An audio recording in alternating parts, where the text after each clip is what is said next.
All right, everybody. Welcome to another episode of the Transitional Champion podcast. Finally, on this Friday morning. It's been one of those weeks, everybody. But I am here. I am Dirt, and I'm along with my co-host, the nationalistic Nathan Kennedy. Nationalistic? Oh, man, we're going to start getting, like, political and everything now, too. I know how you are. I think I would rather be Nickelback, Nate, at this point. I was going to say something else before the show started, but I decided at the last minute to change it. And probably for good reason. So, anyway. Yeah, probably for the best. All right. So just a quick recap. We did decide we were going to start doing the show on Thursdays. Wednesday mornings were just a little too hectic with some of the other stuff going on.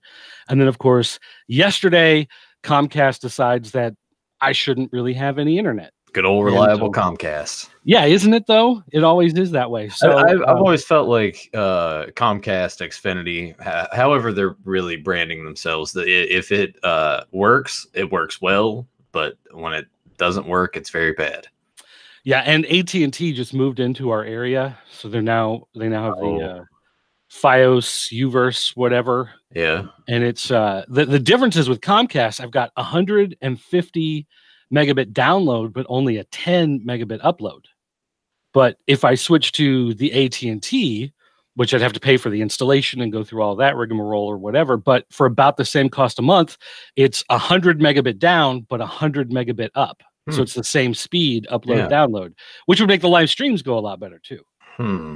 So something I'm thinking about making that jump, huh? I'm thinking about it, but it is going to require them to come in and do a little bit of cabling and stuff. So well, just tell them, ask for your release and then jump over to AEW. Well, I'm at the point, I think, oh, no way, I have to wait like another month, and then I'm at the point where I can drop it without having to pay fees to Comcast. So, all right. But we'll see. I'll look into it. Anyway, we are going to be taking a look, of course, at Raw and SmackDown, but also a quick look at Major League Wrestling, because I did watch their Supercard that happened this weekend. It was Intimidation Games, right? Yeah, Intimidation Games. And it was in Cicero, Illinois, which is right outside of Chicago. Okay. And they had a 6-man lucha tag match. And they had the steel cage match with Filthy Tom Lawler versus Low Key. Okay. And, you know, I talk so much about the WWE product and how it annoys me, and it goes on too long, and it's just so dumb most of the time. And so someone said, do you watch any wrestling that you like? So for everybody out there that wonders why I'm still watching this stuff if I seem to hate wrestling, is because there is other product out there, and I like that other product a lot. This show, I said 6-man tag. It wasn't a 6-man tag. It was a lucha tag, but regardless, it was the Lucha Brothers, which is Pentagon Jr., who was the big bad on Lucha Underground, if you ever watched that show, and Ray Phoenix in a tag team against Team AAA, which is the Laredo Kid and Taurus. And Taurus is actually a guy who comes out with a big Minotaur bullhead and wrestling in that.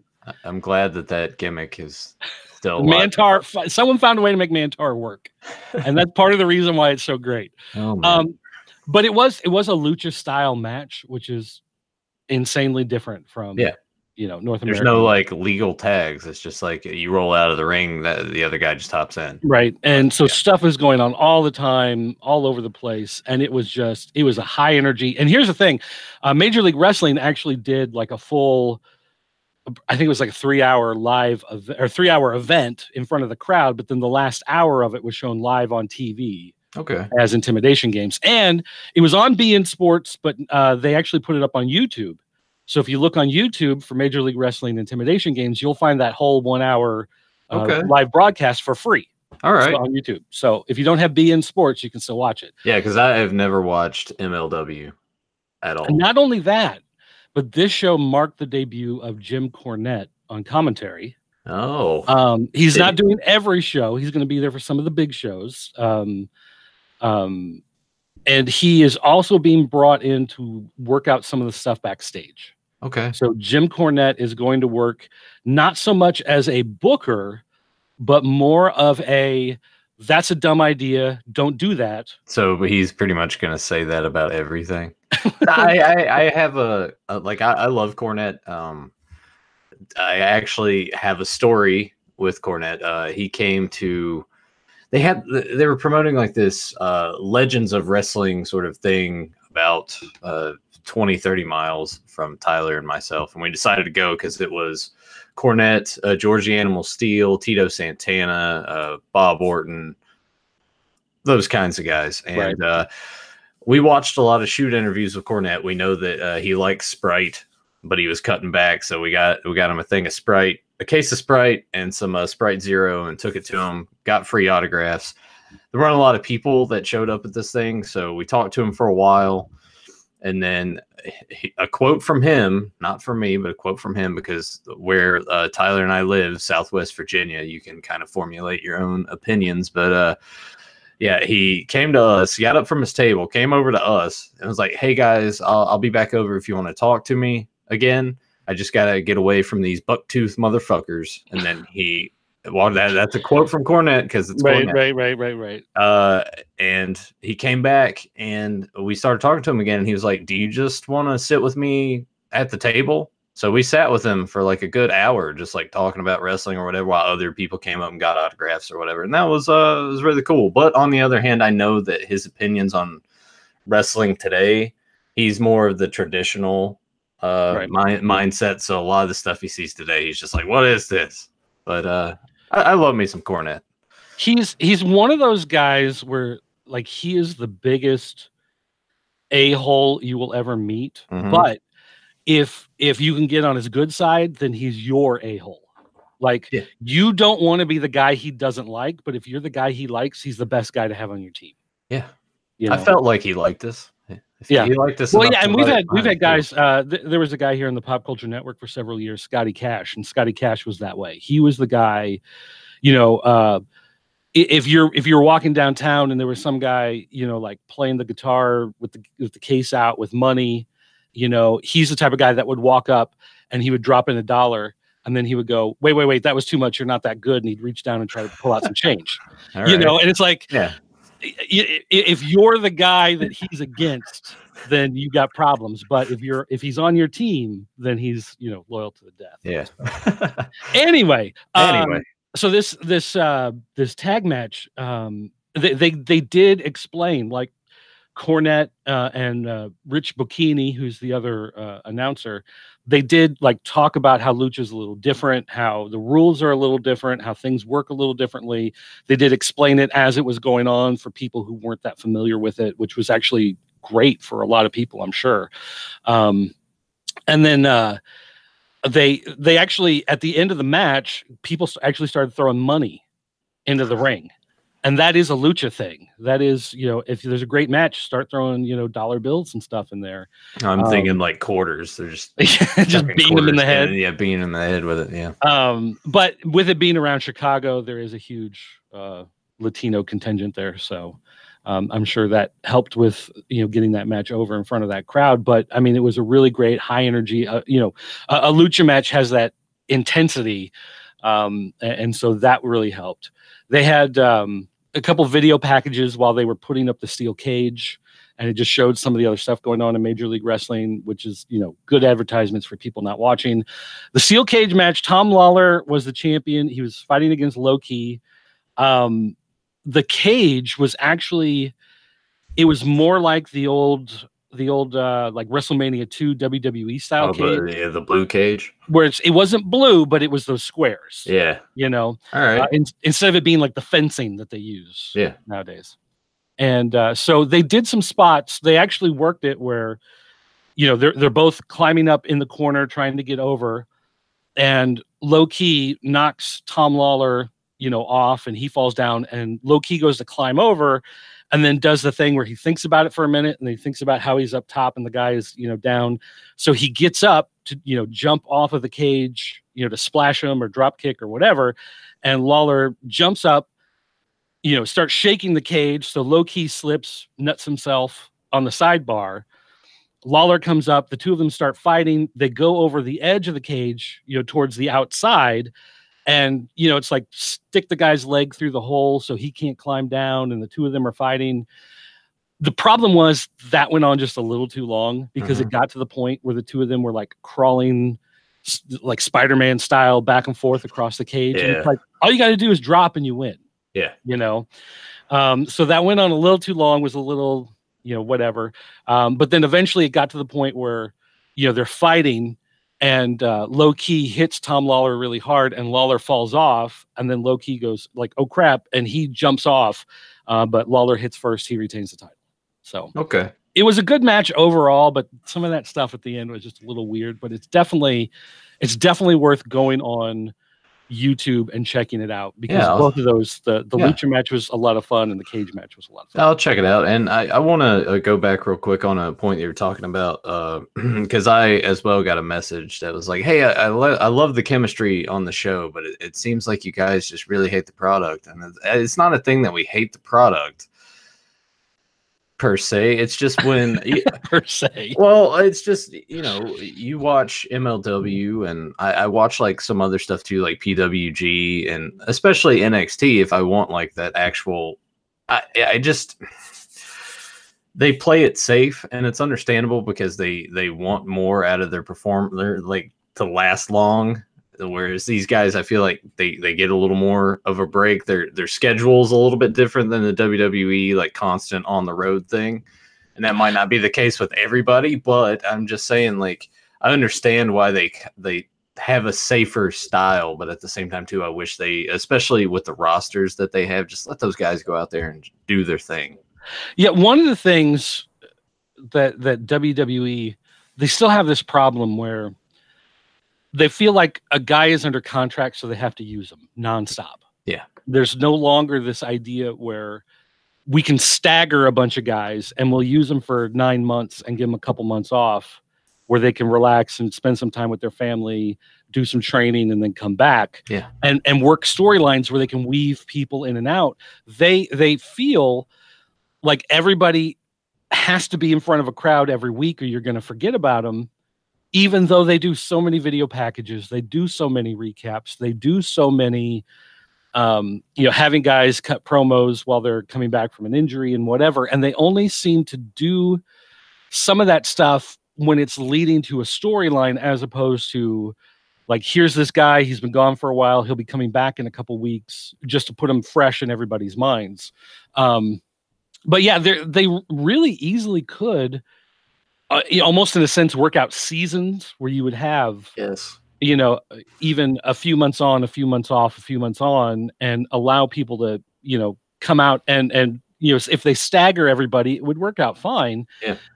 And I don't know why they don't do that. I mean, I understand you want everybody there for WrestleMania. Yeah. And of course, everybody who's on the show gets a higher payout, but still, you can do that. You can still have everybody there and have everybody get that payout, but still not have them be part of that nonstop touring circuit, because they do live shows all the time. Yeah.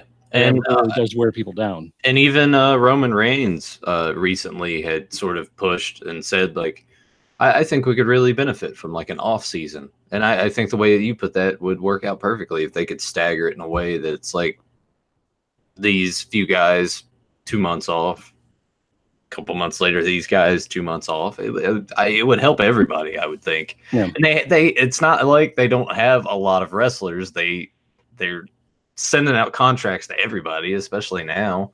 Well, yeah, and especially with the way that they do things, where they build up to a match, and then at the pay-per-view, whatever, they have this big match, and then they have to do a rematch the next night on Raw, and then they have to switch it up with like another 4-team tag, corner match, whatever, something to get everybody involved to then move on to the next guys.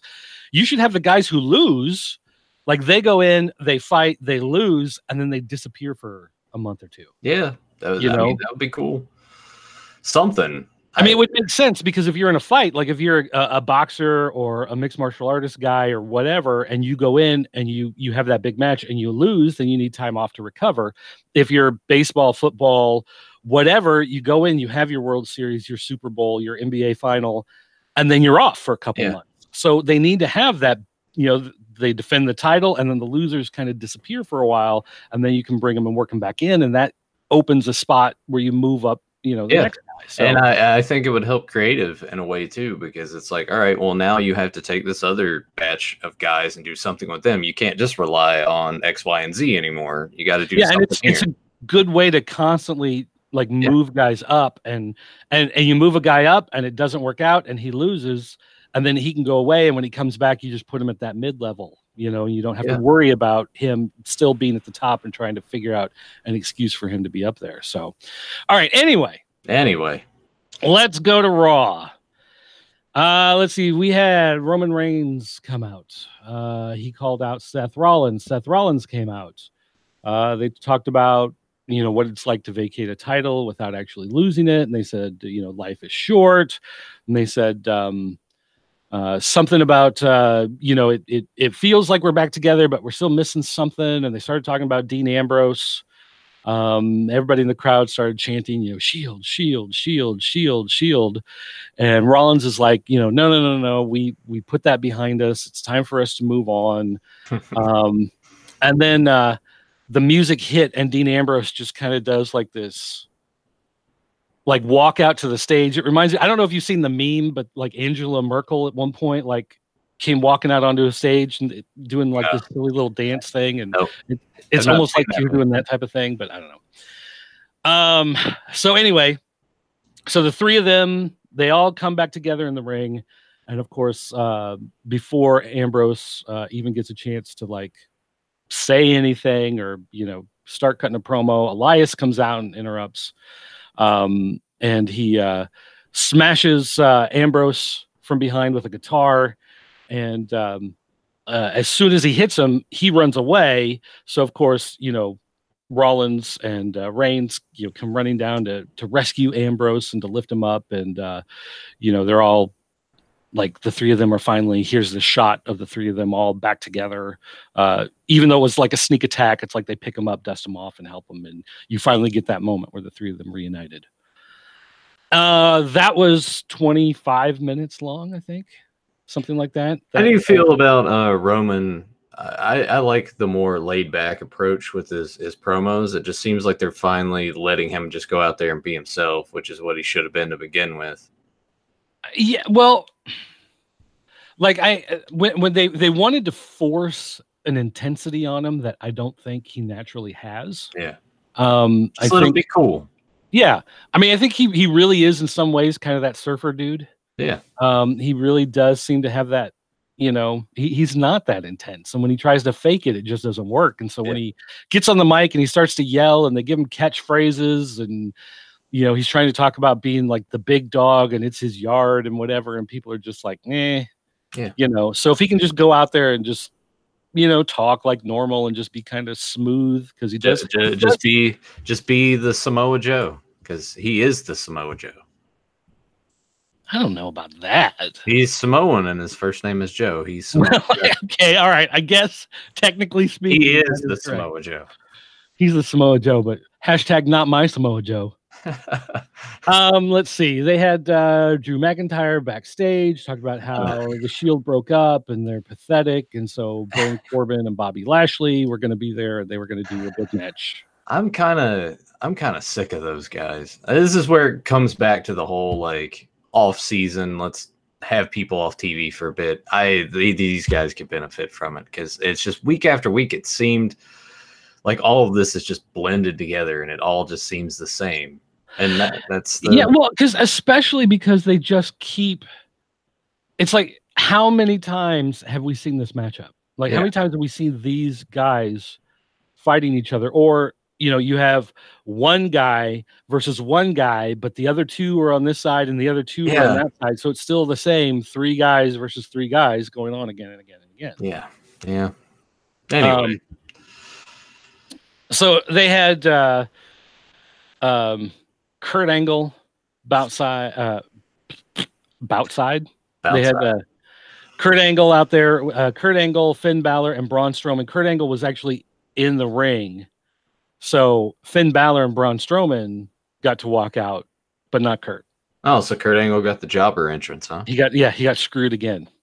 Like, I don't know what the deal is with what they're doing with Kurt Angle. Like, if you're going to let him wrestle, he should be way up there and not in Corbin Burnson throwaway matches on it. Yeah, I don't know. Anyway, this was another one of those where they go to commercial, they come back, they do the entrances, they wrestle, they go to commercial, come back, they wrestle. I think they went to another commercial maybe and then came back. Like, it was long. It was one of those that felt like another, like, this is, I was honestly fast forwarding through a lot of this because I just, it's like, who cares? And it's the same guys wrestling each other for what seems like 3 months in a row. And it's not like they have chemistry. Like, it's not like you're watching two guys who naturally work well together, like when they would do like Jeff Hardy Jericho matches. And, they would do them like over and over, and you'd see it at the pay-per-view, and you go to the live event and you'd see it, and you'd see it on Raw, and you'd see it on SmackDown the next week, and you'd see it on Raw, and you go back, it's the next pay-per-view. But it's like seeing those two wrestle. They were great together, two guys. I'm not saying that Jeff Hardy is, the greatest wrestler of all time or anything. I'm just saying those two guys can have an entertaining match.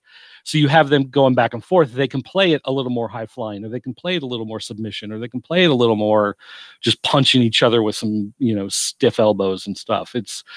They have the ability to put together great matches. That's not what I'm seeing out of these six guys. Yeah. Yeah.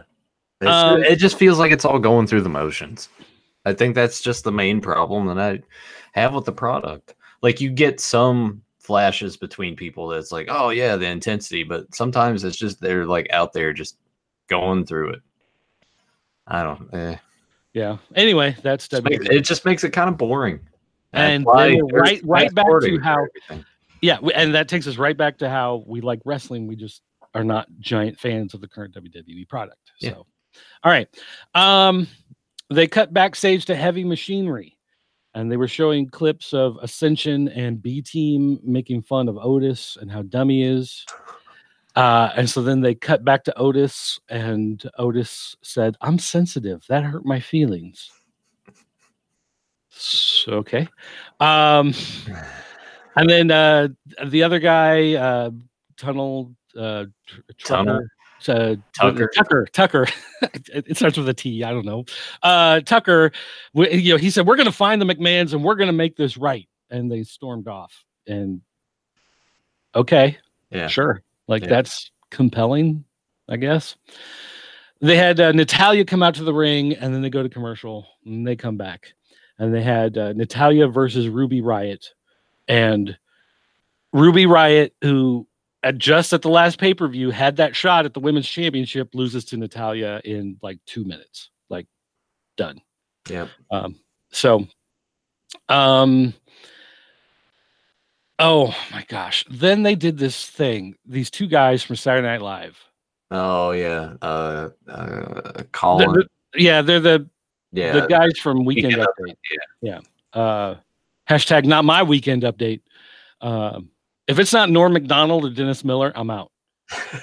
Anyway, they did this horrible thing backstage about how they were excited for the show, and one guy was wearing a hat for, I forget where they were. I guess they were in Philadelphia, so he had a Phillies hat on or something.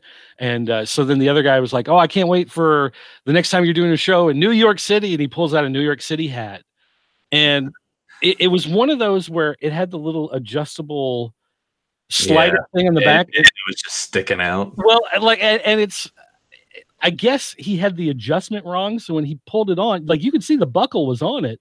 So like it had been adjusted, but he made it too tight. So when he popped it on his head, he actually ripped the stitching out on the other side. So yeah, he just had that thing dangling off the back of his head, which was, it started something on Twitter. It was like hashtag how to wear a hat or something like that. Started trending on Twitter. It was really weird.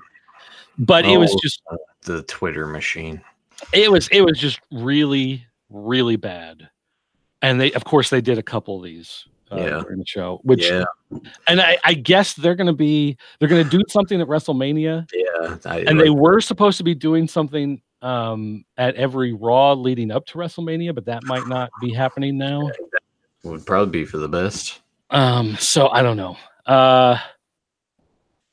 It was pretty bad. They had Triple H come down to the ring, and he cut a promo on Batista, and he talked about Ric Flair. He talked about how he was there for Ric Flair's wedding, and then he was there when Ric Flair's son died, which got a little uncomfortable. But he went out like forever and ever and ever. And then Batista, they showed some video of Batista, and he said, I'm not there because I don't want to be, because I don't like that town. No offense. But maybe next week, I'll see where you're at next week. And if it's not as terrible as the place you're at, then maybe I'll show up there, but maybe not. And then that was it. That was the end of the video. How many times did Triple H say Richard Fleer? Let me tell you about Richard Fleer. Yeah, and it's because this is a shoot, man. This is a shoot promo. So I'm gonna use his real name. It had a lot of like, this is a shoot, and like, hey, this is fake, but this is real. And I'm like, what are you doing? Here's the thing. Like, there was a comic book one time, and it was about like these teenagers. I forget what it was, but of course they're all speaking to each other as their character names, as their superhero names instead of their real names.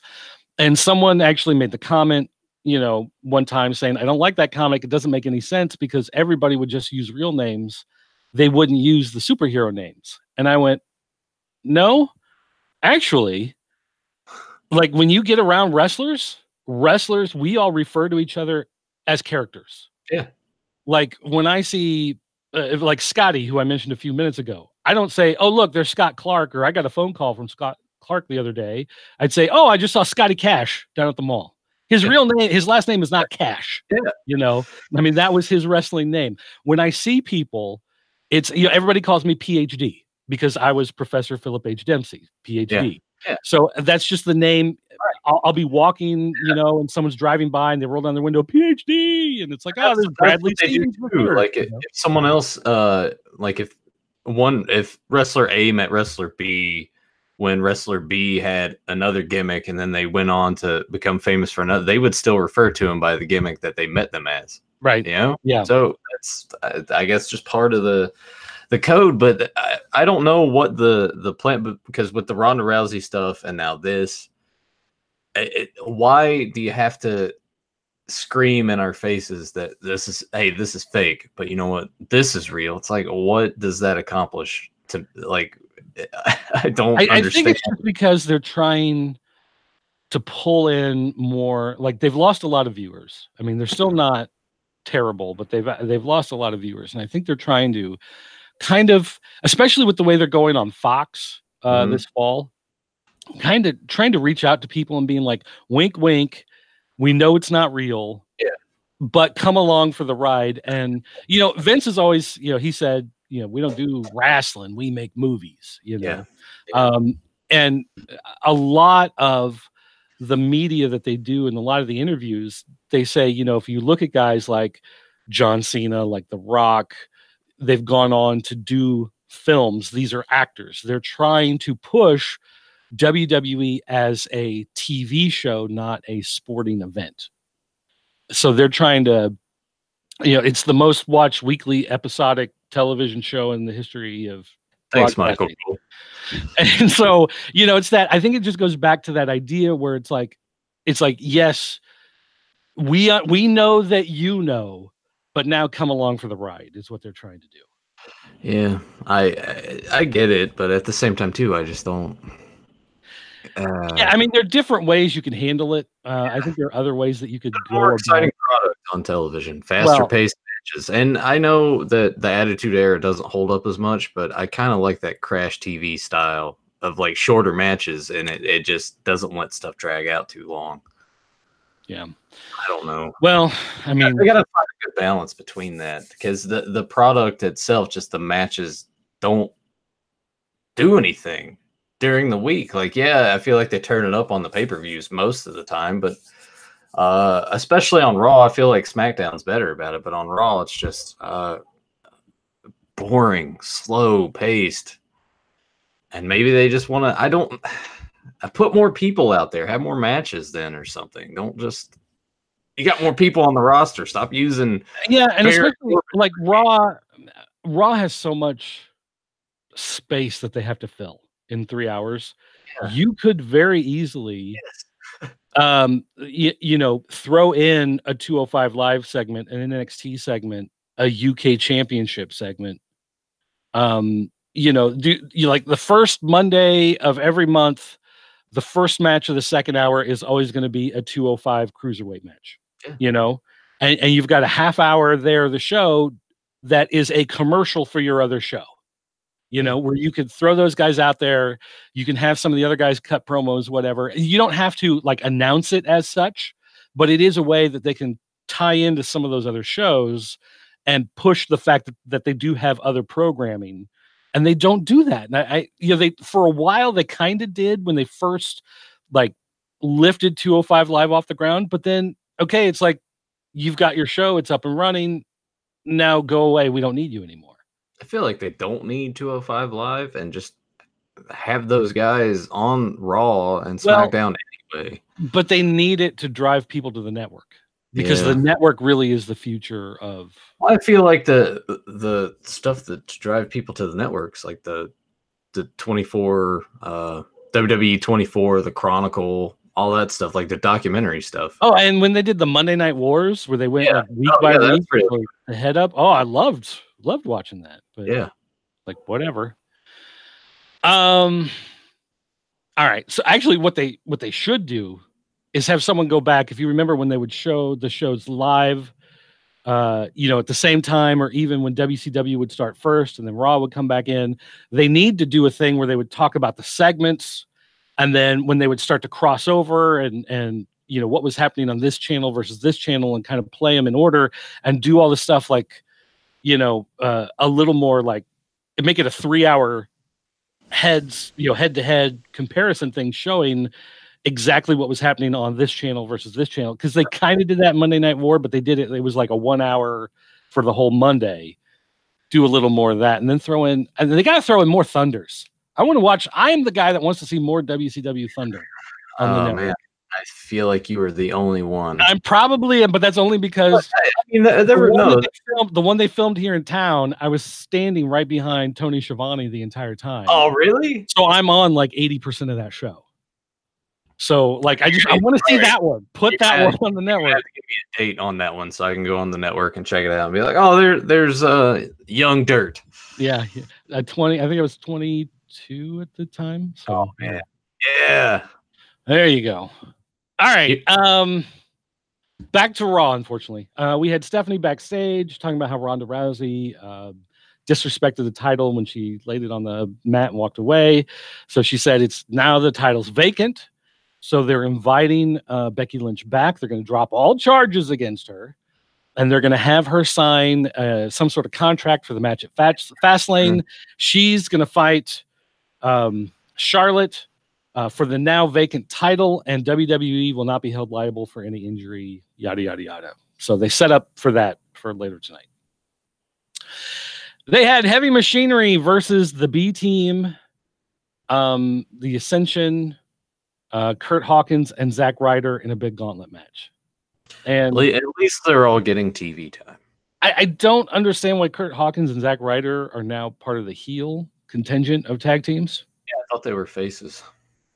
But whatever. So Heavy Machinery just eliminated all three of these teams, so none of these teams matter. Yep. There you go. That was that whole segment. They did this like backstage, like WWE got some sort of big paycheck from Marvel to show this behind the scenes Captain Marvel video package, which once again showed Brie Larson with one emotion the entire time. Let's see. They had the two guys from Saturday Night Live backstage. They talked about like the one guy with the New York hat. He was like, "Oh, I'm all up on WWE. I know all about the Bushwhackers and Coco Beware and Razor Ramon." He mentioned. They walk by and they see EC3, and EC3 is standing in front of a mirror spraying himself with a water bottle, and he just starts staring at them. And they walk past him, and they do this other segment, and he like doesn't move. Like he doesn't keep spraying himself. He doesn't turn back to himself in the mirror and make faces at himself. He just stares at them holding the bottle, watching the entire time, doesn't even move. All right. Serial killer EC3. I guess. Gimmick, right? I'm fine with that. Actually. Be all right with that. Be a change of pace. Let's see. They ran into No Way Jose, Titus O'Neil. People that don't matter. Right, exactly. Guys who are not good enough to wrestle on this show, we're going to have you run into them backstage. They announced Tori Wilson for the Hall of Fame, and they played her video, which was 9 minutes of bikini shots and lingerie shots. Can you imagine that? It's just like find the tamest footage of Tori Wilson that we have, and they have to go through all of that. Right, but it's the WWE Hall of Fame, but there's no shots of her wrestling. There's no that one time she had a good Hurricane Rana. They're not doing any of that. It's never held a title or anything. Here's a butt shot. Here's some cleavage. Here's another butt shot. Here's bikini on the beach. You know, it was like, okay, all right, we understand. Not to say that Tori Wilson and Stacy Keibler didn't have an impact or weren't popular, because they definitely were, but Hall of Fame worthy, not so much. Not so much. I do not disagree. All right. Let's see. Although, did you hear the rumor for the next Hall of Fame inductee? I have not. Okay, so our show, our show is on the Transitional Champion podcast channel, TCP, on YouTube. It gets a handful of views. Not a whole lot of people have found the channel. I also put it on my personal channel. It gets several dozen views. It does all right. I put it on the Pop Culture Network channel. It does pretty good there. Put the audio up on Podbean. A couple hundred people listen to it. Put it on iTunes. We've got a couple hundred people listening to it. So it's getting out there. It's working its way around. Apparently, we've had a much bigger impact than we thought. Because guess who the rumored next inductee to the Hall of Fame is? No. Brutus. No. The Barber. Beefcake. You're lying to me. No. Yep. Don't know. It's even such a powerful rumor that Dave Meltzer had to talk about it on Wrestling Observer Radio. I feel like this is all BS. They talked about how the two rumored names were Tori Wilson and Brutus Beefcake, and then they announced Tori Wilson this week. No. Yep. So there we go. Like I said, our show has a lot more impact than. God. No. You just Googled it, didn't you? This might be the worst day of my life. I might change our logo to, instead of being that gold trophy guy in the wrestling pose, to see if I can find the old LJN Brutus the Barber Beefcake and put that up there in its place. I'm telling you. This is a sad day for the Hall of Fame. They had Charlotte backstage. She talked about how she would put Becky Lynch. I like how you can just keep going for this. Talked about how I'm devastated. She would destroy Becky Lynch because Becky Lynch is a one-legged woman in an ass-kicking contest. Shouldn't she have said last kicking, because that was on her shirt for a while? Yeah, right. And she might have said that. Maybe I wrote it down wrong. Let's see. They had Rollins and Ambrose backstage. They talked about how they still had a mutual respect. Rollins calls Ambrose his wrestling soulmate, which was kind of creepy. Yeah. Ambrose kind of looked at him, and he's like, "Thanks, but no." He's like, "I got my own thing to take care of tonight." Being a job.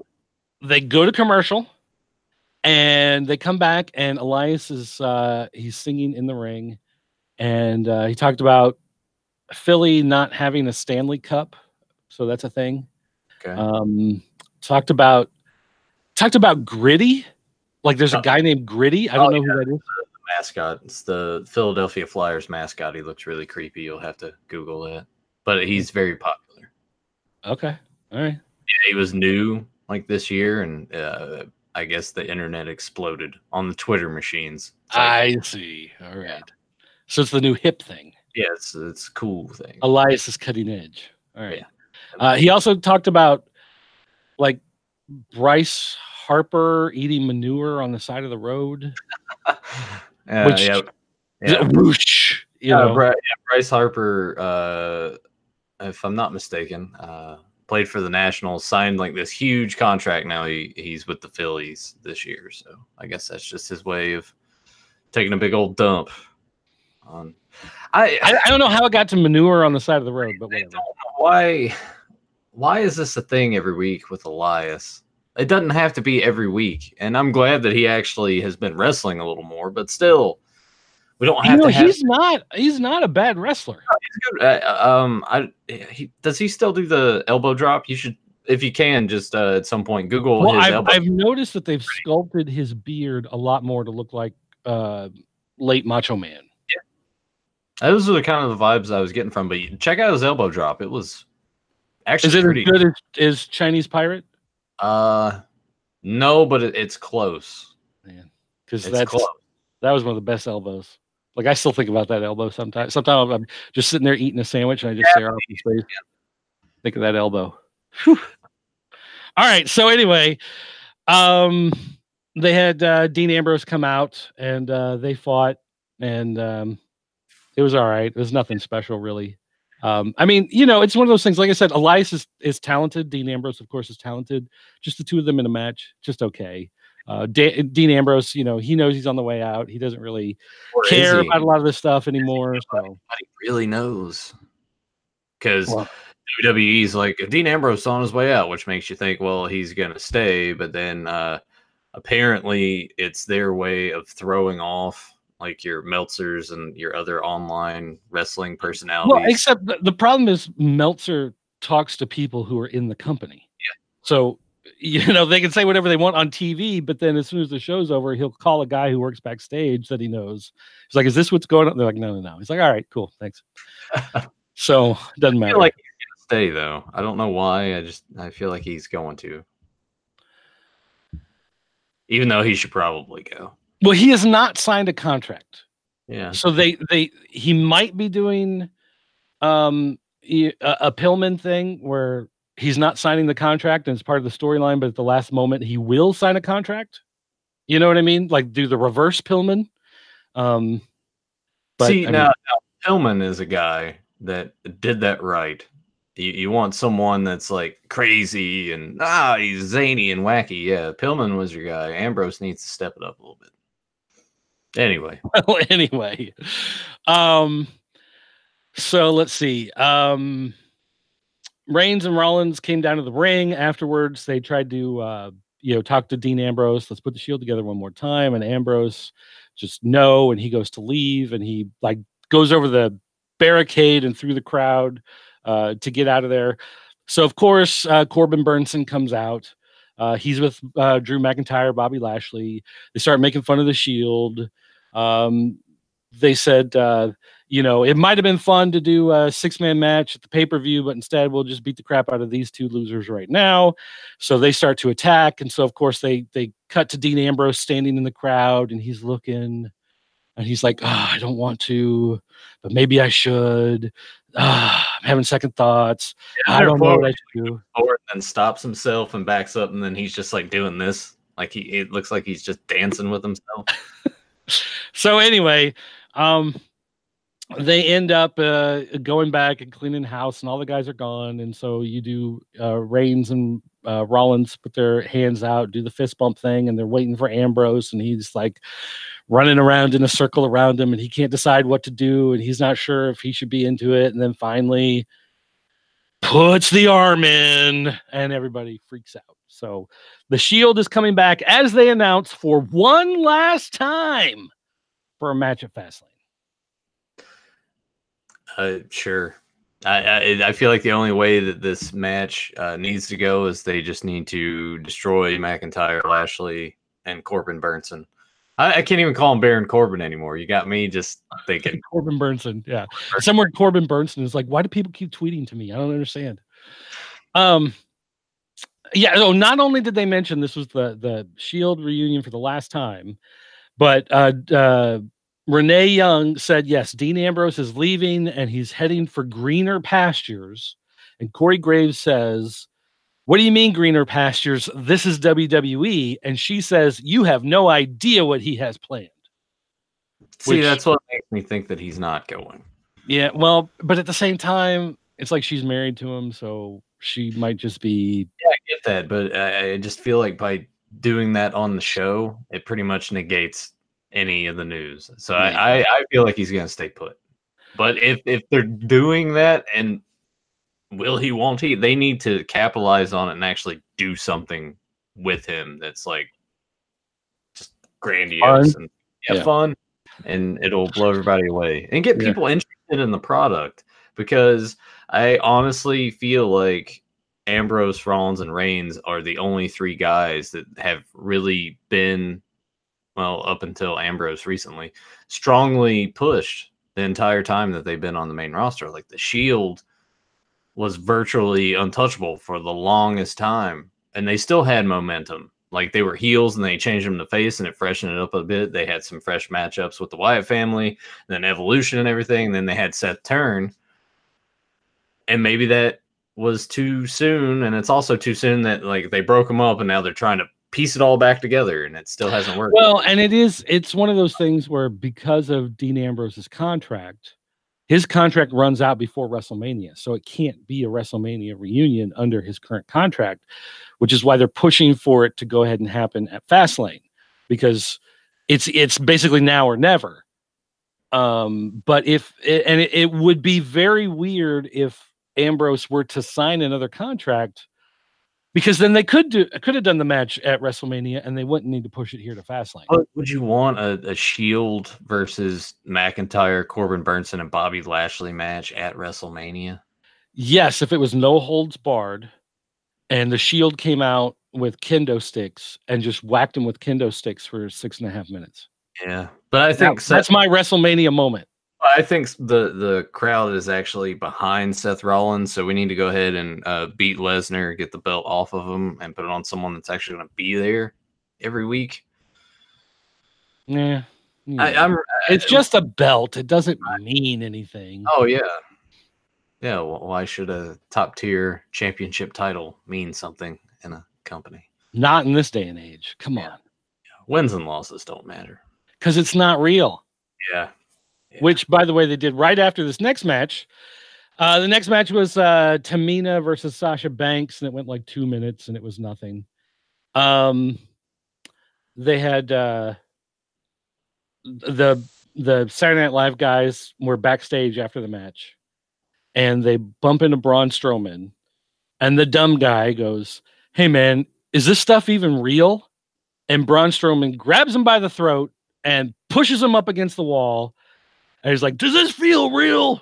Does this feel real?" And then they go to commercial for 5 minutes, and then they come back, and he's still holding him up there. And all the security and whatever suddenly swoop in and start trying to pull him apart, and they can't pull him apart, and they can't get Strowman off of him. And so then Strowman just releases him, and so everybody backs off. And he looks at him, he's like, "See you at WrestleMania," and walks away. God, can you imagine how many wrestlers are rolling in their graves? Some of them even on this show, rolling over in their graves as they wrestle. We had the Revival versus Ricochet and Aleister Black.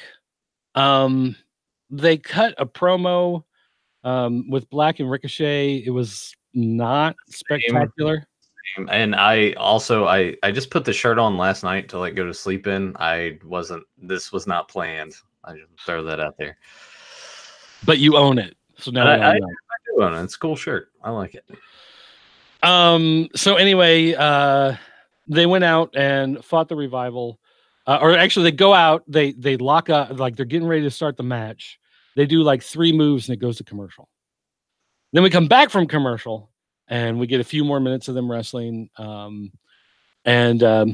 was okay. Again, they just wanted to show that Ricochet could do some high spots, but then they showed Aleister Black doing a couple high spots, which was interesting.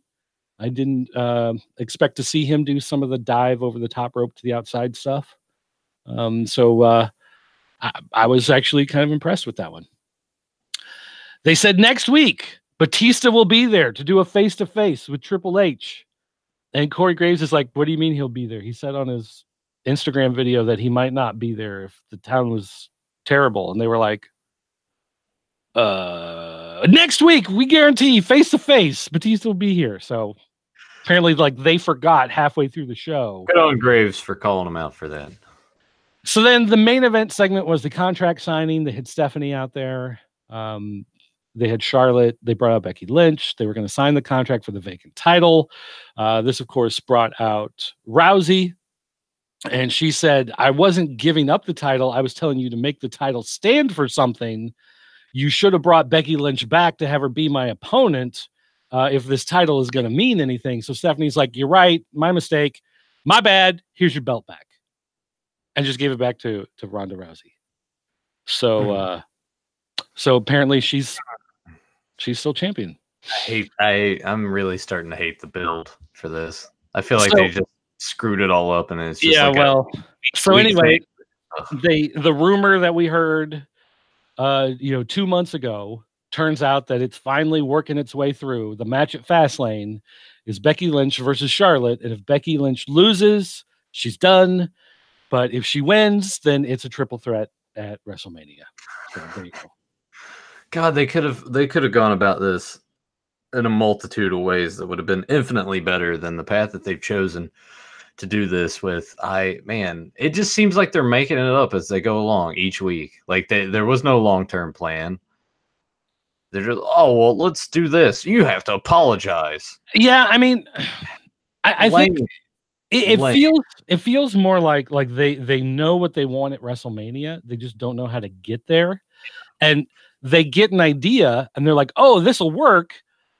Oh, but wait, we need to kill 4 more weeks. So instead of going ahead and setting it up and then doing 4 weeks of building that, they go, we have to tear it all down and then rebuild it back up over the next 4 weeks to make it work. Stupid. Yeah, just doesn't make any sense. All right, we got SmackDown Live, which the streak continues. SmackDown was a much better show. Oh, yeah.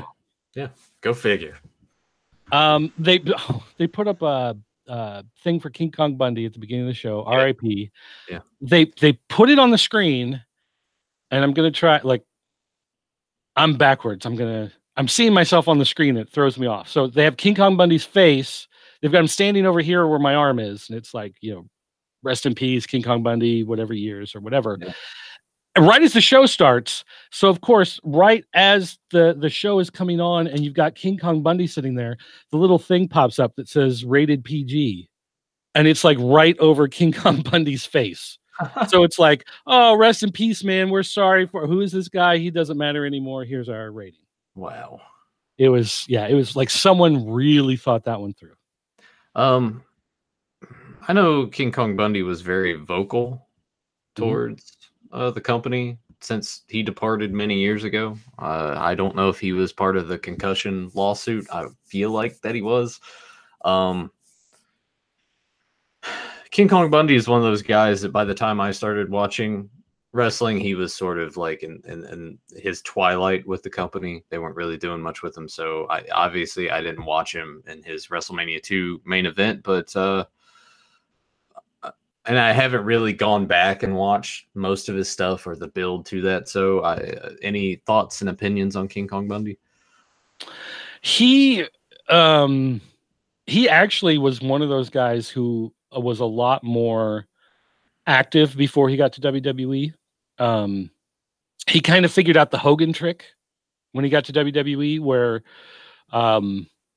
if you watch his earlier stuff, he was, I wouldn't say like a Bam Bam Bigelow. He wasn't doing cartwheels and backflips, but he was definitely a lot more energetic. He was also a guy, if you watch the early stuff, he had a lot of hair. He actually wrestled for a long time with hair, and he lost a hair match and shaved his head shortly before he went to WWE. So when he came into the company, he looked almost completely different than the way he had looked before. And he realized quickly that he didn't have to do a lot of that big stuff. Like when you're wrestling for TV, it's not the same as wrestling in front of a live crowd. The same way that Hogan realized you only have to do some punches and a big boot and, drop a leg and you're done. Yeah.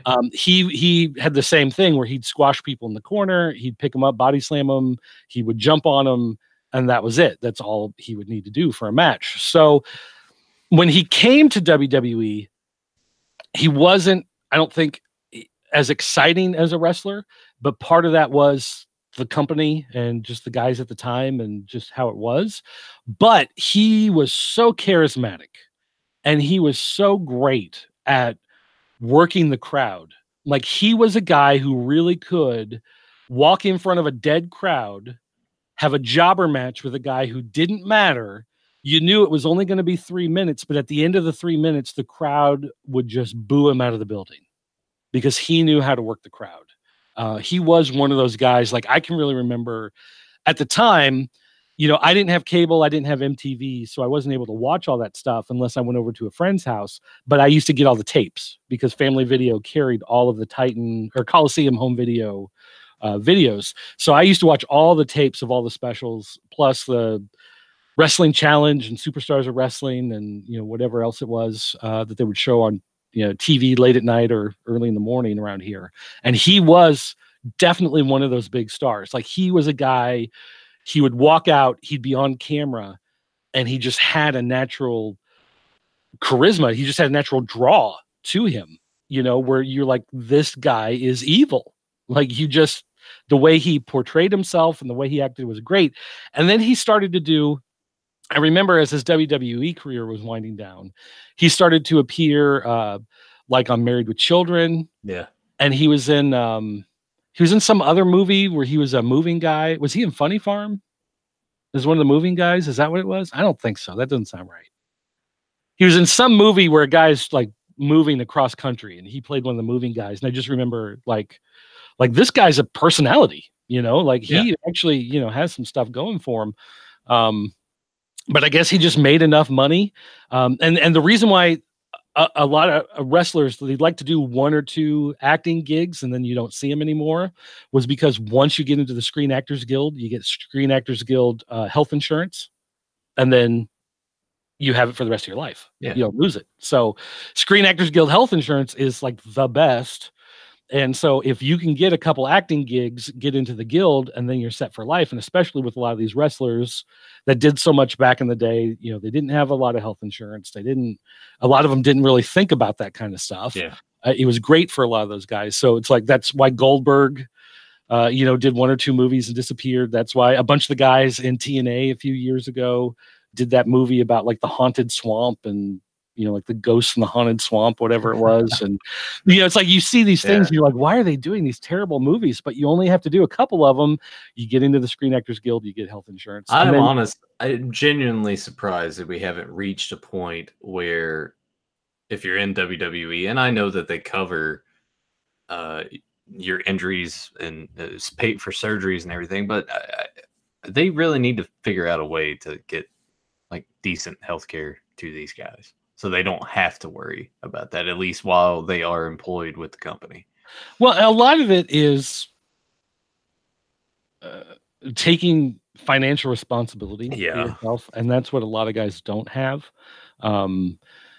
It's like once you start making all that money and you're traveling, then suddenly, you go and see somebody's house and they live in this giant house and they have 4 cars and they have, maybe a new trophy wife and, like all this great stuff, but then they don't have a retirement plan. They don't save anything. They don't have health insurance because they don't think that stuff through. What they need. Everybody's like, well, they should unionize and whatever. It's like, I don't really know that that's so much the key. What they need are the guys who work with NFL players and NBA players and baseball players who come in and say, okay, you're making all this money. That money is only going to keep coming for maybe about 5 years. Financial advisors. Yeah, they need to sit down with take a Dave Ramsey course, figure out how to count every penny and make it count, So anyway, that's our aside. We spent WWE financial advisor Lenny Bruce. I don't know, I just made that up. Anyway, go ahead. Wasn't Lenny Bruce a comedian? I don't know. It was just a name that popped into my head. Dave Ramsey is an actual financial guy who does financial clinics and stuff. He helps people to get rid of debt. So that's why I brought him up. He'd be a guy who would really do it. All right. They opened up the show. They had Daniel Bryan and Rowan coming down to the ring. They did a recap of Kofi Kingston being screwed out of the package. He said he went on and on about Kofi Kingston being not a leader. He said that the company shipped him off to India because they didn't want him around. Vince McMahon threw him out. He said, just like all the fans out there, they eat all those pancakes. The New Day comes out and throws pancakes because they're all fat and whatever. And speaking of fat guys, Kevin Owens. So Kevin Owens comes out. It was good. I like this new He's Daniel a good Bryan. heel. He's a good heel. Yeah. Like he knows what to say. So Kevin Owens comes out, and it's so weird to see Kevin Owens as full on face, because he's been heel for so long. But actually see him play things off as a face is really interesting. But anyway, he said that, Daniel Bryan doesn't deserve to be champion. He disrespected the title, of course, when he threw it away and brought out his own belt. He said he wished that he, hadn't taken Kofi's spot. Like, he regrets that happened, but he's not the guy who makes the rules. And since he has this opportunity, he's going to use it, which is a great babyface thing for Kevin Owens to say. Let's see. Rowan ended up coming out and attacking Owens, and Owens and Rowan started going back and forth, and they had to separate them and whatever. And it set up a match for, I guess, the main event that night was going to be Owens and Rowan. Which, speaking of in-ring chemistry, yikes. Then again, Rowan's not really good with many people. Yeah, he works as like the brain dead guy in the sheet mask. Outside of that, he doesn't work that well, but whatever. They had the Usos come down to the ring. Your favorites. Do what? Your favorites. Your favorite tag team of all time. No, the Usos. That's what I'm saying. No, They're your favorite tag team. I could probably think of some that were worse, but anyway.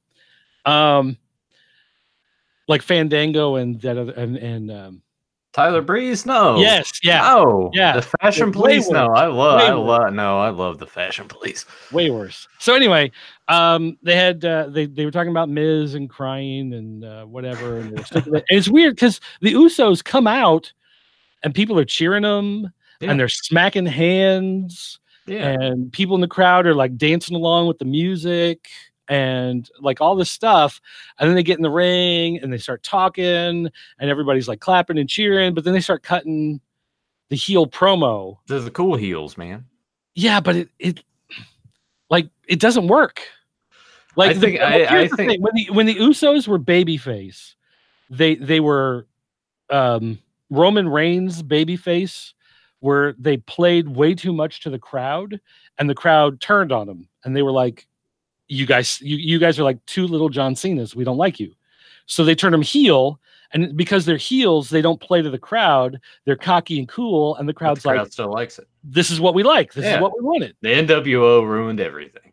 Right. So it's like if the Usos came out as the cocky, cool, calm, collected baby faces, then they would be a huge face tag team. But it's like WWE doesn't understand how to use them correctly. It's so weird. It's that, and they just don't know how to gauge the crowd and base that. And it's like, all right, well, we'll do this. The crowd likes it. Play it to the crowd. They don't ever want to do that. But I'm going to ask you this. Is it really a heel promo if they're promoing on The Miz? Because you don't like The Miz. So how would that promo play out to you? You're probably, I bet you started dancing and clapping and everything. You're like, I hate The Miz. Why I took time to actually think about the Usos this week. And I actually took time to think about, this is how it would work with them as, baby faces, because The Miz sucks. So, and the thing is, like, here's the thing, and I've said this for a long time, The Miz is probably a great guy. And they keep playing these commercials for what's the show? Ms. and Mrs. Is that what it's called? Yeah, I'm never gonna watch that show. But he seems like a really nice guy. Seems like a great father. Seems like a devoted husband. Yeah. Seems really nice, but just he's not a good wrestler, and he's not a great promo. He's not a good face either. He's never. And all these people keep going like, "Oh, well, he's such a good promo." It's like, no. What he does is he yells. Yeah, and then And he people are stutters and stammers on his words, and he tries to correct himself, and it throws him and all people off. assume that somehow that builds intensity, but all he's doing is raising the volume of his voice. It's not. He's not great at it, Yeah. but he seems like a really great. I wish him all the best in the world. Do your show. Stop wrestling. Okay, so anyway, they had the Miz versus one of the Usos, and it's like I don't know an Uso from an Uso. I don't know. I still don't either. The sad thing is, I still don't know which one is which. I don't know my Uso from my Uso. Anyway, all hate mail directed to dirt@popculturenetwork.com. You just see people's like, how can you not tell? Jimmy has this specific tattoo and Jay has another one. They look the same in the face. They are identical twins. And I don't really pay attention to, like, if they had a tattoo, I don't know, that were different colors maybe, but. And how weird would that sort of be for Naomi? Because she is married to one of the Usos, but if they look the same. Well, that's like Daniel Bryan with one of the Bellas, Yeah, but I almost feel like now, especially with Nikki and her boob job, and she probably looks like maybe a little bit has been done to her face, that they look different enough. But the Usos, True. I just can't tell. The Usos, I can't tell. Yeah, it's kind of weird. Like, how do you look at a twin and be like, oh, that one's the hot one? Yeah, yeah. But I guess it's part of how you carry yourself, how you talk, how your personality comes across, whatever. So anyway, yeah. All right. So anyway, they ended up doing a thing where one of the Usos distracted the Miz, and so then Shane ended up doing like this running clothesline, launched himself off the steps to take out the Uso on the outside, and the Uso on the inside then tried to do some sort of like counter move on Miz, but Miz ended up reversing it and hit the skull crushing finale and got the pin. So Miz got his win back finally, for just in time for the title match at Fastlane, which I fully expect him to lose. Yeah, I always hated how you could always sort of predict how the results were going to be for the pay-per-view based off of who had the advantage in the go-home show. Which is something that they've done since like 2002. Yeah. Like, it's just break out of that habit, Mm-hmm. And maybe they will with some of these matches. I feel like they would have to. It still feels like you've got a 50-50 shot, that someone's going to win or lose, but it's still like it's like an 80 to 90% shot that they're going to lose if they win right before the pay-per-view. Like, they still haven't evened it back down to 50-50. Yeah. Which they need to do. All right. So anyway, next up, we had one of the greatest segments of all time. We had R-Truth come out and talk about his title. He said, of course, he wanted to be just like John Cena. His hero. His childhood hero. He talked about John Cena, having the John Cena poster on his wall and John Cena bed sheets. And like, that's kind of creepy. But he goes, I didn't realize that John Cena did the open challenge every week. Damn you, John Cena. Which was hilarious. I thought that was great. Yeah.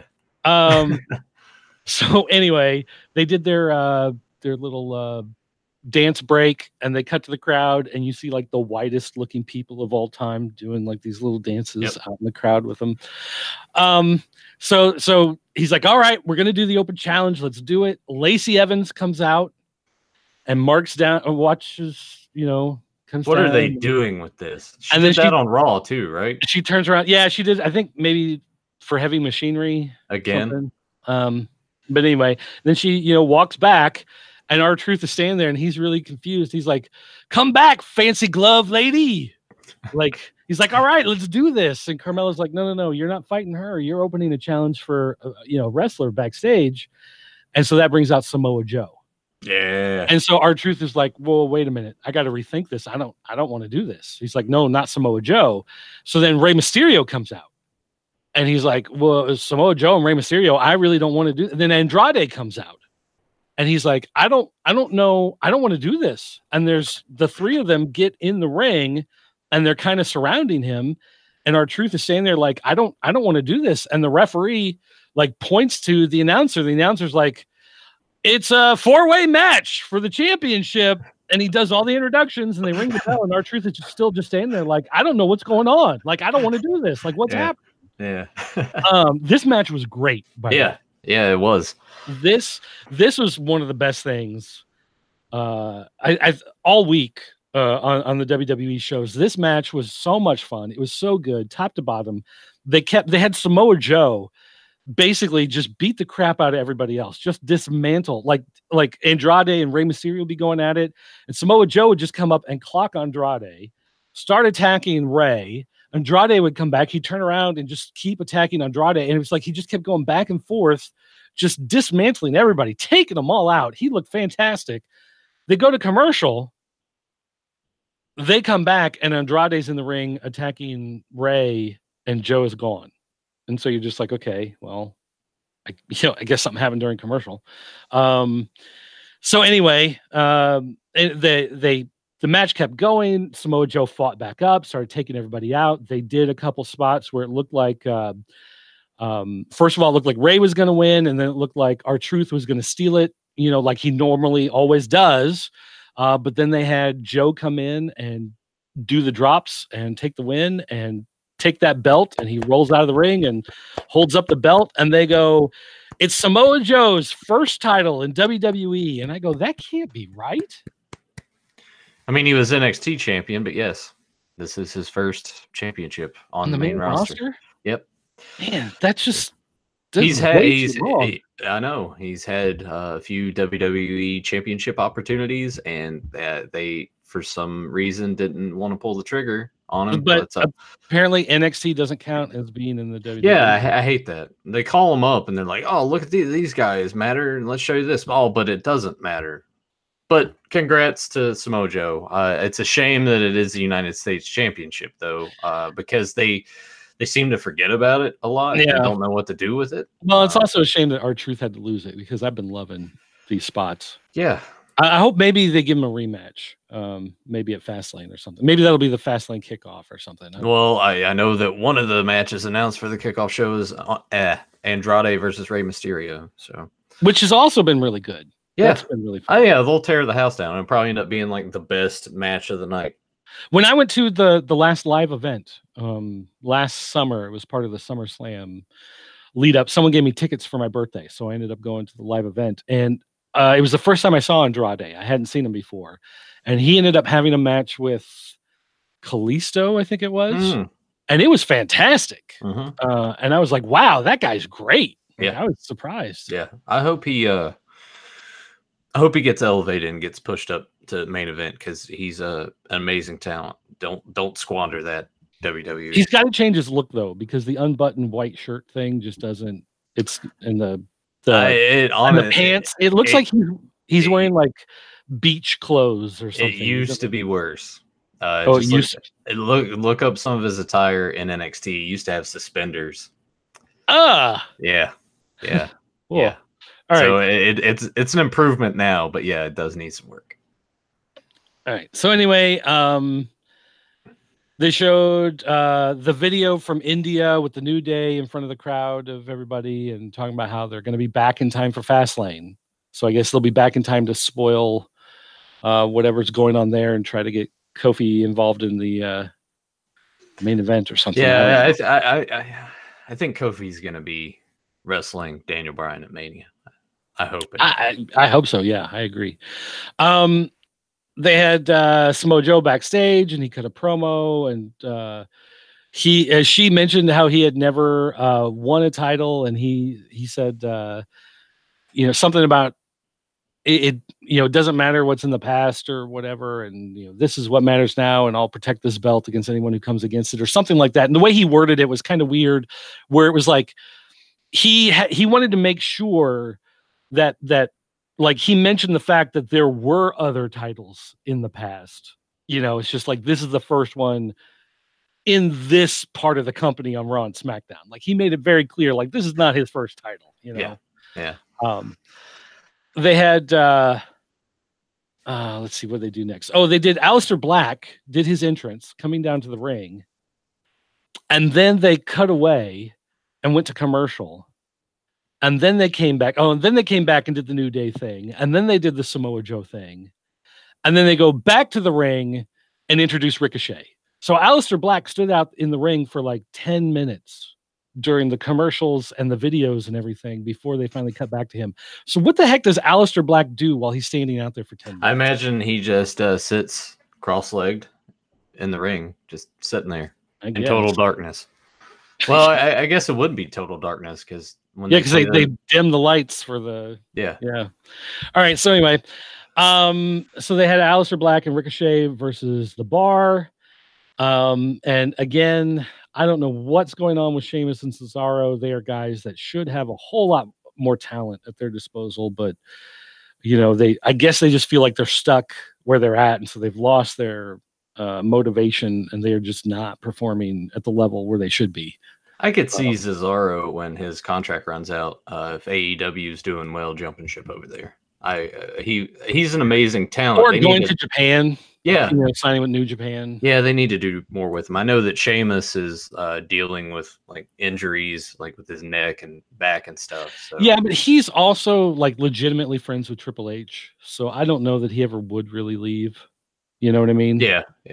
Well, I see him leaving the company, but like taking on more acting roles.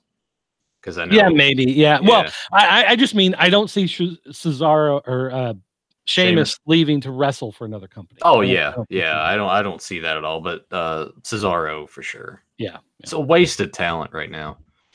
All right. So anyway, the match was fine though, but Ricochet hit his spinny splash thing that was really cool. Yeah, it's cool, but at the same time, I'm like. That's a move that like that's going to catch up to him really quick. Don't land like Brock Lesnar. It's amazing that he can land that pretty much every time, but I feel like at some point he will miss it, and I don't even think about. Yeah, well, who's the Japanese wrestler Hayabusa? Yeah. Who would do the 450 and he landed on his neck like 6 times. Like he kept having neck surgery over and over and over again. It's like, dude, just stop doing the flip. Yeah. It's like, obviously you don't know it, so don't do it. Anyway, so they had their match. Ricochet won, and then Nakamura and Rusev came out and attacked them. So this brought out the Hardys. So you had all 8 men out there, so they're obviously going to do something with those tag teams, probably a 4-way tag or isn't the plan to Aleister Black and Ricochet? It's a triple threat tag match for the titles, isn't it? Them, Rude and Gable, and the Revival. If I'm not mistaken, at the pay-per-view, I think. Let me double check on that. All right, well, you check on that. Yes, triple threat match. Yep. It did. Oh, okay. Yeah. I missed that. All right. Well, but obviously they're going to do something with all these guys. I don't know what the deal is. Maybe they're going to do Nakamura and Rusev versus the Hardys. Maybe that was part of the setup for that. I don't know. They had Mandy Rose and Naomi come out, and luckily it was very short. Mandy Rose won. But then Sonya Deville and Mandy Rose, they're celebrating. They go back up on the stage. They have their back to the entrance, and they're, showing off for the crowd. And you see Asuka come out in her mask, which was like the creepiest thing I've ever seen. And then she like takes off the mask and she's, kind of smiling. And as soon as Sonya Deville turns around, she just like lets out this scream and kicks her in the face. And it was awesome. Like, I love Asuka. Yep. It was just fantastic. So then she attacks Mandy Rose, and that's how she should be. She should be just killing them like every week. Well, she grabs Sonya Deville and throws her into the entryway, the outside curved wall. Yeah. And then she picks up Mandy Rose and throws her at the wall on the inside. She hits that inside wall and she breaks 2 of the LED panels. And suddenly, like, because it was like this, like these rays of light were coming out, and all of a sudden the bottom 2 panels were just like stripes, like it just like, so she threw it pretty hard into the thing. So it looked fantastic. It was a lot of fun. That was cool. They go to AJ Styles in the back. I like this. So the lady backstage, whose name I still haven't bothered to figure out, asked him about Kofi Kingston, and he talks about, Kofi got screwed, and it's too bad Kevin Owens has been put in this spot because it's a very awkward situation and whatever. And so then they pan over, and Randy Orton walks up, and he looks at AJ Styles and he says, "Oh, you're talking about someone else deserving a championship match instead of focusing on yourself, huh?" It's like, it's no wonder you. What do you say? Like, yeah, he's like, disappeared for 15 years. No, he's like, I see why it took you 15 years to get here. Oh, to get here. Yes, that's what it was, to get here. And he walks away, and they cut back to AJ Styles, and they only left it on AJ Styles for like 3 seconds. But in that 3 seconds, you can see him kind of doing like the, that was a mistake. Yeah, that was my best move. Probably gave too much time to that company. Like he's like, man's got a point. Yeah. Which was funny, but I obviously I think we're leading to a Randy Orton AJ Styles match, and I'm all for that at Mania because these two guys I feel like could have a really awesome match. Randy Orton, he's lost a lot of his intensity, but there's still something about him that just is captivating to see him in the ring when he wrestles. Yeah. And when he cuts the promo and he's allowed to do like what he did here, when they send him out to the ring with the microphone and they're like, "Hey, you got to kill 5 minutes," then it's like death. Yeah. But when he's allowed to do something, short, sweet, to the point like this, it's fantastic. All right. So then we had Kevin Owens versus Rowan. They had Daniel Bryan sit down at the announce table, put on a headset, and they were talking. And again, man, Rowan is just not at the level of everybody else with his wrestling. He's just, there's something awkward about him. And I don't know, I've seen it with some other guys before, and it's kind of hard to explain, but it's almost like once he starts to move, he loses control of his center of gravity. And so he has to like put out his arms and kind of widen his legs in order to keep steady. Yeah. And it's really weird. Just watch a little more closely next time you see him. Well, he always kind of, it's just like stilted too. And like his movements, like, well, that's what I mean. That's what I mean. To me, it's almost like if his legs are too close together and he's trying to walk, he loses balance. So he's got to like kind of stiffen his legs and spread them apart a bit and spread his arms out like he's trying to keep his balance. And it happens like when he runs. It happens when he bounces off the ropes. It's just there's something really awkward about the way he moves. So anyway, it wasn't the greatest thing of all time. And at one point, Kevin Owens gets thrown outside, or he goes outside and grabs Rowan and throws him back in, and he's starting to go up the steps. And Daniel Bryan like stands up in the commentary with the headset on, but he's looking at Kevin Owens, and they're like 5 feet apart. And he's yelling like, "This is why Kevin Owens will never win. He's fat, he's lazy, he's stupid." And Kevin Owens like tries to ignore him and tries to go up the steps, but then finally he just turns and starts beating the crap out of Daniel Bryan. So then Rowan, gets on him, and Daniel Bryan and Rowan are beating up Kevin Owens. And wonder of wonders, Mustapha Ali's music hits. He makes his return, runs down to do the save. They end up, of course, they all end up getting back in the ring. And Kevin Owens is able to hit Daniel Bryan with the stunner. This stunner looks pretty good. And it is, of course, I don't know, they should have used it here because he hits Daniel Bryan with the stunner, and Daniel Bryan rolls out of the ring, and he walks away with Rowan. I mean, Rowan is obviously helping him, but compared to how we've seen stunners in the past, with Vince like flopping on the ground and kicking his feet. Oh, even Vince admitted that was terrible. But guys, usually a guy takes a stunner and it's like he's out. Yeah. For him to like roll out of the ring and be like, "Oh, that hurt," it's like, I guess, but it should have more impact. But maybe it's because he didn't work up to it correctly or whatever. Right. I don't know. So anyway, Charlotte Flair starts to wander down to the ring. They did a video package showing everything that's going on with Ronda Rousey. She calls out Becky Lynch. Becky Lynch comes out on the crutch, and the two of them get in the ring. I've got to say, Charlotte, in the last month, she started cutting these promos. And it's like the promos didn't really feel like they were going anywhere at first. It's just a heel being a heel, talking heel. But as they've actually developed the storyline and they've started to actually put her in a spot and start to work this storyline through, the promos have gotten a lot better. They have gotten so good. She plays a great heel. She does, but I hate her woo. Her woo is very weak.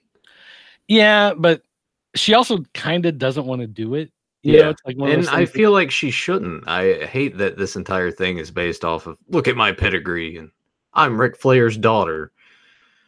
It's like there are ways to do that and not have it be like you have to pretty much do the same things that your dad did. Yeah, well, I don't know. And I also think it's dumb that she does the figure 4, but then she adds a bridge to it, and all of a sudden it's a figure 8. That doesn't make sense. Well, you know, you got to do something. Yeah, but I mean, and that's part of her like gymnast cheerleader thing. Yeah, but just drop the woos. Yeah, because they don't sound good. I don't know. You know, maybe she'll do an angle with her dad where he copyrights the woo and she can't use it anymore. Don't give him ideas. So anyway, so she and you know, wait, no, hang on. I got it now. All right. So she this all involves she ends up in a relationship with Batista. Because Batista beat up Ric Flair and the Evolution thing, and then like it'll piss off Triple H because Triple H is like, I brought you into NXT and blah blah blah, and now you're with Batista, brother. There you go. There you go, all Vince. Right. Print some money. Do you imagine though Batista being like really douchey and like making out with like Charlotte in front of like Triple H and Rick? Is she married in real life? I don't think so. She was at one point. I think she's been divorced like twice, but I don't think she's married now. So they can't like bring in the husband and have him get beat up or something. No. Okay. All right. Well, anyway, so Charlotte's out there cutting this great promo. Becky starts cutting this promo, and her promo is fantastic. The two of them are having just this phenomenal spot. And, you know, Becky says something about like, you know, I may be hurting, but I'm okay. And it really doesn't matter because I'll stop at nothing, you know, blah, blah, blah, kind of your standard stuff, but they're delivering it, you know, just fantastic. And Charlotte just decides that she's had enough, and she just turns and she kicks the crutch out from underneath Becky's arm, which is a fantastic way to attack somebody. Instead of, you know, because you figure someone's going to throw a sucker punch or kick him in the gut or whatever, but she like drop kicks the crutch, like basically attacks the crutch, you know, to get it out from underneath Becky, which was great. So the two of them, you know, start fighting back and forth, and eventually Becky is able to get her in a submission move. She, what is it? It's the disarm her. She called it. Yeah. Pulling back on the arm and putting, you know, weight on her knee. Yeah. So it's like she's screaming in pain, pulling on Charlotte's arm, but Charlotte's in pain in the move. And I think a good way to, the closer they get to Mania, since they're building this up, is have Charlotte try to do that again. But when she kicks the crutch, like Becky's just still standing there and she's fine. Like she's healed and ready to go. I was almost expecting there to be something where she takes off the brace and says, "This was all an act. I've been fine the whole time. Yeah. I can't wait for our fight." Yeah, something like that. But I wonder if they're going to save that until afterwards. So she'll fight Charlotte with a hurt knee. Mm-hmm. She'll find some way to beat her. Like maybe Charlotte will try to do something with the crutch, and Becky will reverse it and use the crutch on her, and the ref's not looking. So then she wins. So it becomes the triple threat. And then, you know, on the SmackDown right before WrestleMania, Becky will be like, well, I can't wait to be in the ring with you guys because I haven't needed this crutch for 2 months and I've just been trying to get rid of it. And she'll throw it aside, rip off the knee brace, and she's healthy. Yeah. You know, that would be fantastic. Yes. That would be like a goosebump moment. But they won't do it. It makes too much sense. It's too good. They'll never do it. Yeah.